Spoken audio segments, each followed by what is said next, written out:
कर सुरू. नमस्कार, मी किरण सखाराम मेघराम, वर्ग 4, 1947 साली भारत स्वतंत्र झाला. आपण इंग्रजांना घालवले, पण काही वाईट गोष्टी आपल्या आजूबाजूला आजही आहेत. जसं रस्त्यावर कचरा, महिलांवर अन्याय, रस्त्याच्या तुकड्यामध्ये असमानता, ही सगळी गुलामी नाही का? विचार करा व ही व्यवस्था बदलण्यासाठी प्रयत्न करा. धन्यवाद. जय हिंद, जय भारत. मी रिया उत्तम दादा, वर्ग 5, सर्व शिक्षक, पालक व मित्रांनो, आजचा दिवस आपल्याला आनंदी देतो. पण एक प्रश्न विचारतो, आपण खरंच का स्वतंत्र आहोत का?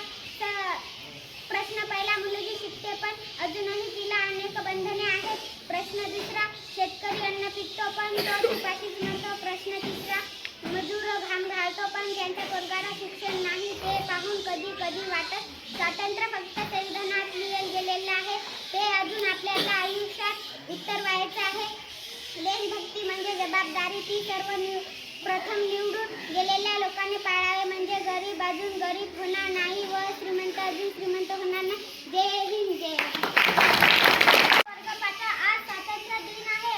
आजचा दिवस मला पडलेला प्रश्न मी आपल्या समोर मांडणार आहे. प्रश्न पहिला, खरंच आजच्या महागाईच्या काळात माझे शिक्षक होईल का? मला जो मनातून वाटते ते मी बनेल का? माझ्या शिक्षकासाठी पैसे तर अर्थात घेणार नाही ना. पैसे तर अर्थात घेणार नाही ना. प्रश्न दुसरा, माझ्या शेतकरी बापाला शेतमालाला योग्य भाव देईल का? प्रश्न तिसरा, आमदार खासदार अचानक श्रीमंत कसे होतात? प्रश्न चौथा, पगारपेक्षा जास्ती श्रीमंत कशी जमवली जाते? जय हिंद, जय Bharat. I am Suraj Kalash. I wish you a very happy independence day. आप सभी को मेरी तरफ से ही स्वतंत्रता का दिन ढेर सारी शुभकामनाएं.